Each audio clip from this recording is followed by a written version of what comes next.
Right, well, I'm really sorry, Steve, but actually we're here to talk about incarnational youth ministry. So, all or nothing discipleship, sharing your life with young people. Paul says on the slides, I kept my bearings in Christ, but I entered into their world and tried to experience things from their point of view. I've become just about every sort of servant there is in my attempts to lead those I meet into a God-saved life. That is all or nothing ministry. So what sort of influence should a passage like this have on our youth ministry? Well, let me just share with you a little bit about how it influenced my decision to join Eden and the effect that it's had on one young girl called Jade. Now, Paul says he entered into their world.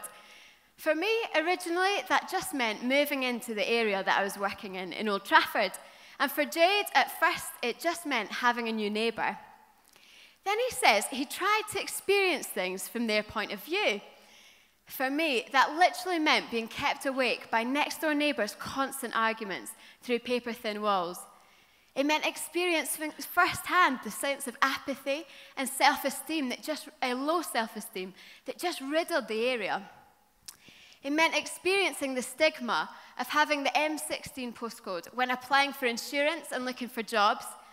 It meant learning that here we celebrate Mother's Day but not Father's Day, and getting used to the constant smell of weed in the neighbourhood. It meant being part of an area that is so multicultural that sometimes everyone feels like the minority. But also, it meant having the best curries, Jamaican patties, and Chinese food that you will ever taste. And learning that actually, just because everyone else here says yo at the end of their sentences, I will still never be cool enough to say that. For Jade, it meant having a youth worker that was both a friend and a neighbour, who was experiencing firsthand some of the good and the frustrating things that she was growing up around. It meant having a youth worker that didn't just drive back to a more comfortable life when the shift finished. Paul then says that he tried to be every sort of servant there is in his attempts to lead those he met into a God-saved life.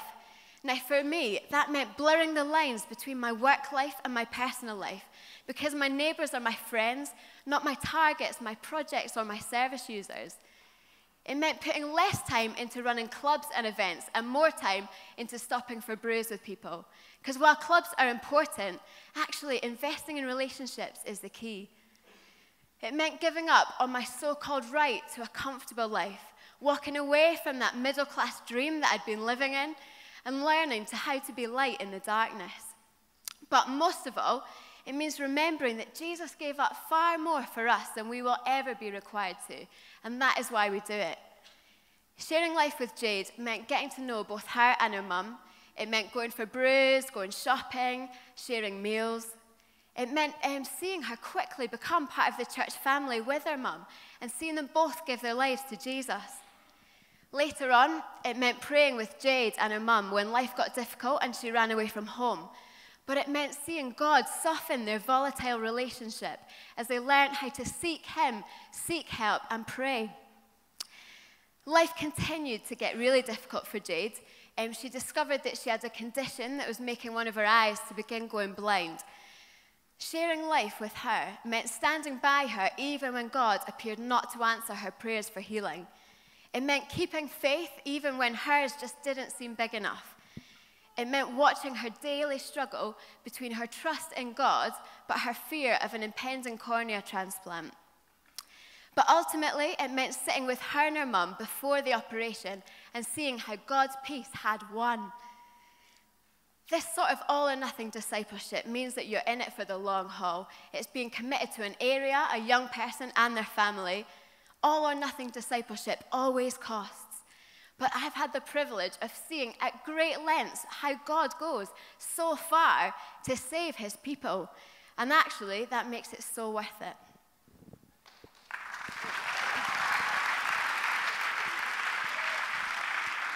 Yo.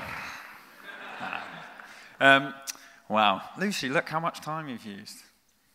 Oh, that's bad. That is bad. Lucy was actually telling me that she needed to say world like she's from England, not world, because it took up more time. She's practicing that. Okay. So anyway, So this kind of idea of all or nothing youth discipleship sounds like a fantastic buzz phrase, doesn't it? Like, yeah, what does it mean? To be honest, it could mean as many different things as there are young people out there, right? Because it depends who you're working with and how you want to work with people and whether you're working with just a child or their family. And so I'm not going to patronize you with some kind of youth strategy or something. I'm just going to say it's got to be about your heart, and a heart that says, God, I want to have your heart for this community or for these people. And I think if anything I've learned from the time I spent in Manchester is that the question I'm asking less and less is not so much, God, what are you calling me to do?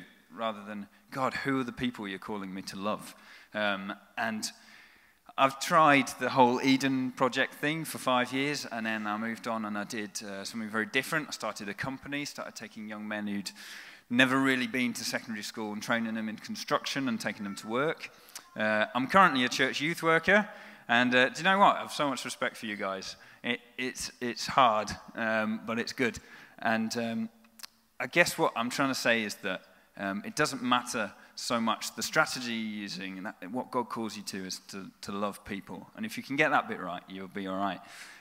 One lad that I knew and still know very well, I saw him yesterday actually, is a guy, I'm going to call him Mark. And I first met him when his family lived across the road from me, and they were the house on the estate with the broken windows that nobody really knew who they were, and they keep themselves to themselves. And it was 3 months of building relationships just on the street before my housemate and I were able to get in there. And we found that all 7 siblings and their very tired single mum were sleeping on the floorboards and couldn't even afford beds.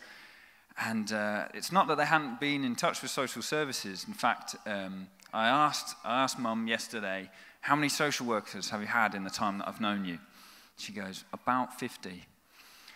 And it's not because the system is inherently evil, but the thing is, we can't actually expect the government who serve community to be community. That's our job, isn't it? It's not the government's job. And the church should be the head of that community. We should be exemplifying to people how to do community and how to do life. And so we got stuck in and we bought beds for them and we did all the obvious practical things. And then we spent the next sort of 4 years sitting through Mum screaming at us and ranting at us and sometimes throwing us out. Not because she was angry with us, but because she'd been abused as a child, then abused by 3 separate partners and left with 7 children. One of them who just really unwell. And so we slowly built this relationship of trust because love was really an alien concept to her. She found it really hard. But now, because I'm running out of time, but now she's doing really well. She believes in God. She can see God's goodness for her, which is a miracle in itself, really. And a number of those guys have become Christians and are even in church, laying hands on people and seeing them get healed. And they love the worship and they're getting involved and they're starting to serve. And there's an A to B that took a long-term commitment to get there. We had the same issue of one of the young people running away, this lad Mark. And so, for a while he had to live with us for 8 months. And I lost my social life and I lost my private space and certain things went missing and I had to wrestle a knife off him and all this kind of business. And yet it's so worth it. And sometimes it means you don't go home for Christmas. You do Christmas with a family because a family hasn't had Christmas. Or you go on holiday with them. And we're not telling you this stuff to impress you, really. I think we want to share just bits of our story to impress upon you that you guys can do the same. And like I say, it might mean something completely different for you in your context. But just that challenge that we're not really just professionals. We're certainly not service providers to Mark's family. We're his family. We're his friends. Because service providers have done nothing but let them down, in their eyes anyway. So yeah, encourage you. Go in love with big hearts and be professional second.